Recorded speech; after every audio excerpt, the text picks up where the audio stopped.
ایک صحابی ہے، یا رسول اللہ تنگی ہے رزق کی، وظیفہ بتائیں۔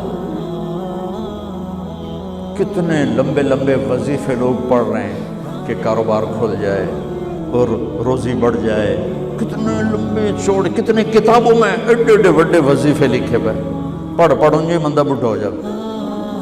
میں قربان جاؤں یا رسول اللہ آپ کی شفقتوں پر، آپ کی رحمتوں پر، سنو یہ کرو، میری بات نہیں ہے، میرے نبی کی بات، تجربے کی وجہ سے کرو گے تو کچھ نہیں ملے گا، یقین سے کرو گے تو دروازے کھلتے دیکھو۔ کہ یا رسول اللہ ارید ان یوسع علیہ رزقی، میں چاہتا ہوں میری روزی کھل جائے۔